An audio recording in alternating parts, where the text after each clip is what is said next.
میں چاہتا ہوں وہ اس طرح مرے کہ تم دونوں پر قتل کا الزام نہ آئے۔ میں صرف اسے مارنا چاہتا ہوں، تم دونوں سے نہ انتقام لینا چاہتا ہوں، نہ تمہاری زندگیاں برباد کرنا چاہتا ہوں، لہذا جو کہتا ہوں اسے توجہ سے سنو۔ دونوں بہنیں اس کا منہ تاک رہی تھیں۔ وہ کہنے لگا، اگر میری شرط منظور ہو تو اپنے گھر پہنچنے کے بعد آج رات تاریکی میں گھر سے نکل جانا اور اسی جنگل کی طرف جانا جہاں تمہارے باپ کو لے جایا گیا تھا۔ میں اس بات کی ضمانت دیتا ہوں تمہاری عزت آبرو پر کوئی آنچ نہیں آئے گی۔ جو لوگ تمہیں جنگل میں پکڑ کر لے جائیں گے وہ تم سے کسی طرح کی دشمنی نہیں کریں گے، صرف تمہارے باپ کو یہ دھمکی دے کر بلائیں گے کہ وہ جنگل میں نہ آیا اور مطلوبہ رقم ادا نہ کی تو اس کی بیٹیوں کی لاشیں اس کے پاس پہنچائی جائیں گی۔ اس دھمکی کے بعد وہ ضرور آئے گا اور جب آئے گا تو ڈاکو رانگا ماما تم دونوں کو ایک ایک ریوالور دے گا اور تمہارے باپ کو شکار کرنے کے لیے تمہیں جنگل میں چھوڑ دے گا۔ پھر وڈیرا رجب علی سارنگ اپنی زندگی کی بھیک مانگتا اور بھاگتا پھرے گا، اپنی بیٹیوں کے سامنے گڑ گڑائے گا اور بیٹیاں اسے غیرت دلائیں گی، اسے گولی مارتے ہوئے کہیں گی کہ جن عورتوں کی عزت سے وہ کھیلتا رہا وہ بھی اس کی بہنیں اور بیٹیاں تھیں۔ وہ بیٹیاں تو اس کا کچھ نہیں بگاڑ سکیں، لیکن یہ بیٹیاں اس کی زندگی کا خاتمہ کر رہی ہیں۔ وہ دونوں چپ چاپ سن رہی تھی۔ جمال نے پوچھا، بولو منظور ہے؟ دونوں بہنوں نے ایک دوسرے کو سوالیہ نظروں سے دیکھا، پھر کہا منظور ہے۔ یہ خیال ہرگز دماغ میں نہ لانا کہ میرے مشورے کے خلاف عمل کرو گی یا چپ چاپ اپنی جان دے دو گی تو تمہارا باپ زندہ بچ جائے گا، تم اپنی جانیں دے کر بھی اس کی جان نہیں بچا سکو گی۔ بڑی بہن نے پوچھا، جمال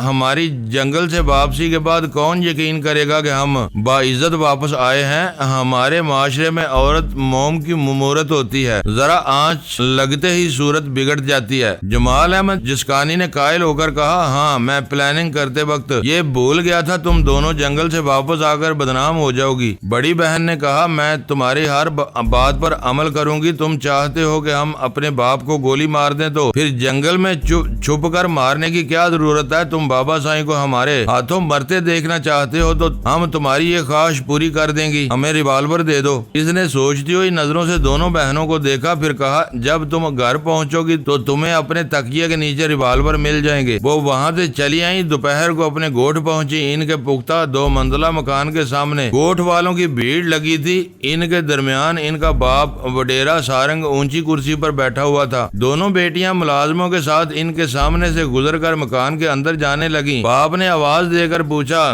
کیا ہوا؟ کیا جمال سے ملاقات ہوئی؟ میں ابھی ان لوگوں سے یہی کہہ رہا تھا کہ میں صلح صفائی کا راستہ اختیار کر رہا ہوں۔ میں نے اپنی بیٹیوں کو اس کے پاس بھیجا ہے تاکہ ہمیشہ کی دشمنی ختم ہو جائے۔ بڑی بیٹی نے تمام گوٹھ والوں کی طرف دیکھا، پھر اپنے بابا سائیں کو دیکھتے ہوئے کہا، جمال نے کہا جب ہم گھر پہنچیں گے تو ہمیں اپنے تکیے کے نیچے ریوالور ملیں گے۔ ذرا ٹھہریے، ہم دیکھ لیں کہ اس کے ہاتھ کتنے لمبے ہیں، کیا واقعی ہمارے یہاں پہنچنے سے پہلے ریوالور پہنچ چکے ہیں؟ دونوں بہنیں اندر گئیں، جب باہر آئیں تو ان کے ہاتھوں میں ایک ایک ریوالور تھا۔ اب نے حیرانی سے دیکھا، رجب علی سارنگ نے جب یہ ریوالور کیا یہ بھرے ہوئے ہیں؟ سارنگ نے پوچھا، یہ ریوالور کیا بھرے ہوئے ہیں؟ ہاں، انسان زندگی سے بھرا ہوتا ہے، ریوالور موت سے بھرے ہوتے ہیں۔ میں تمام گوٹھ والوں سے پہلی اور آخری بار کہتی ہوں، سب دور چلے جائیں، اگر ذرا بھی دیر کی تو میں گولی چلا دوں گی۔ چھوٹی بہن نے بھی للکار کر کہا، میں بھی یہی کہتی ہوں، ہمارے ریوالوروں میں جتنی گولیاں ہیں وہ تم سب پر چلیں گی، لہذا یہاں سے فوراً دور چلے جاؤ۔ رجب علی سارنگ نے اٹھ کر غصے سے کہا، کیا تم دونوں کا دماغ چل گیا ہے؟ نہیں بابا سائیں،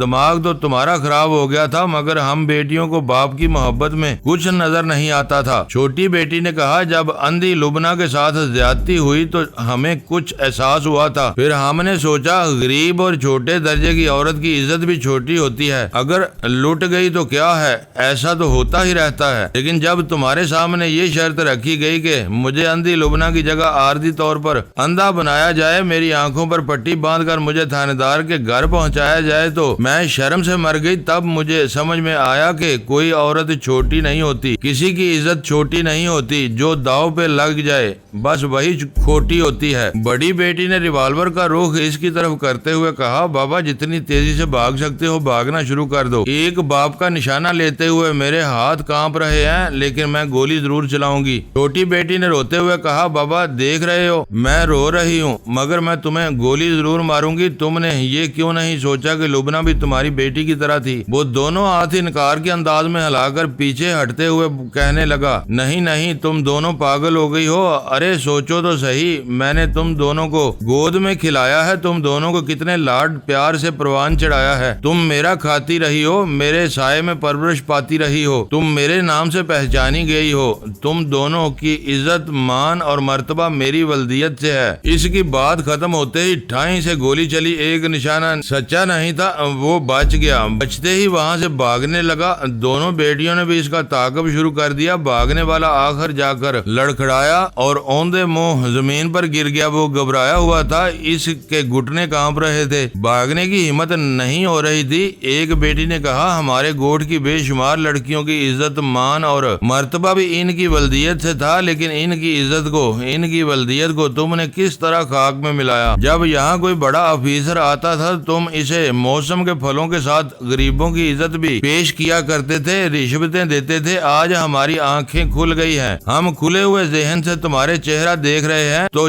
ہمیں باپ کا چہرہ نظر نہیں آ رہا ہے۔ یہ کہتے ہی پھر ٹھائیں سے گولی چلی، اس بار نشانہ صحیح بیٹھا۔ رجب علی سارنگ اپنی بیٹی کے ہاتھ سے گولی کھا کر زمین پر تڑپنے لگا۔ دوسری بیٹی نے گولی چلائی تو اس میں تڑپ کی سکت بھی نہیں رہی، وہ چاروں شانے چت ہو گیا، اٹک اٹک کر سانسیں لینے لگا، اس کے دیدے پھیل گئے تھے، منہ کھل گیا تھا، وہ آسمان کی طرف دیکھ رہا تھا، پھر اس کے دیدے ساکت ہو گئے اور زندگی نے اس کا ساتھ چھوڑ دیا۔ اس کے ساتھ ہی دونوں بہنیں داڑے مار مار کر رونے لگی، ان کی عجیب حالت تھی، روتے روتے کہہ بھی لگاتی جاتی تھیں۔ ایک نے اپنا سینہ پیٹتے ہوئے کہا، مار ڈالا ہم نے ایک ایسے درندے کو، مار ڈالا جو صرف اپنی بیٹی کو بیٹی سمجھتا تھا، صرف اپنی بیٹی کو بیٹی سمجھنے والا انسان نہیں ہوتا، اور جو انسان نہیں تھا اسے ہم نے مار ڈالا۔ دوسری بہن نے چیختے ہوئے گاؤں والوں کو مخاطب کر کے کہا، دیکھو آنکھیں پھاڑ پھاڑ کر دیکھو، سب آ جاؤ، قریب آ جاؤ، اب ڈرنے کی بات نہیں ہے۔ آج ہم نے وہ کام کیا ہے جس کے بعد یہاں سے دور دور تک کے علاقوں میں کوئی باپ کسی پرائی بیٹی کی عزت لوٹنے سے پہلے بار بار سوچے گا کہ کہیں اس کی اپنی بیٹی سے گولی نہ مار دے۔ بڑی بہن نے کہا، جب تک ہم دوسروں کی عزت کو عزت نہیں سمجھیں گے اس وقت تک اپنی عزت برقرار نہیں رکھ سکیں گے۔ اس کا نتیجہ آج ہم بھگت رہے ہیں، ہماری عزت نہیں رہی، آج ہم دو کوڑی کی نہیں رہی۔ کیوں بہن، کیا خیال ہے؟ چھوٹی بہن نے کہا، وہی خیال جو ہم نے پہلے ہی قائم کیا تھا، تم مجھے اس دنیا سے اٹھا دو، میں تمہیں اٹھا دیتی ہوں، پھر یہ خاندان ہمیشہ کے لیے نابود ہو جائے گا۔ اس کے ساتھ ہی چھوٹی بہن نے اپنی بڑی بہن کی طرف گولی چلا دی، ادھر سے بھی ایک گولی چلی، دونوں لڑکھڑاتے ہوئے پیچھے گئیں، دونوں نے پھر ایک ایک فائر کیا، پھر وہ لڑکھڑائیں، اس بار ان کے ہاتھوں سے ریوالور چھوٹ گئے، وہ چکراتی ہوئی زمین پر گر پڑی۔ تمام لوگ گمسم کھڑے تھے، کیا مرد، کیا عورتیں، کیا بوڑھے، کیا بچے، یوں لگ رہا تھا جیسے ان کی آنکھوں کے سامنے سے قیامت کا منظر گزر گیا ہو، کسی کے منہ سے آواز نہیں نکل رہی تھی۔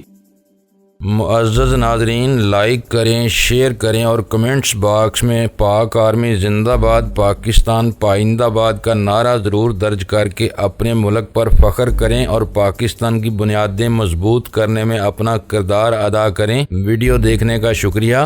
معزز ناظرین، اپنا خیال رکھیے گا اور ہمارے چینل کا بھی۔ ISI پاک آرمی زندہ باد، پاکستان پائندہ باد۔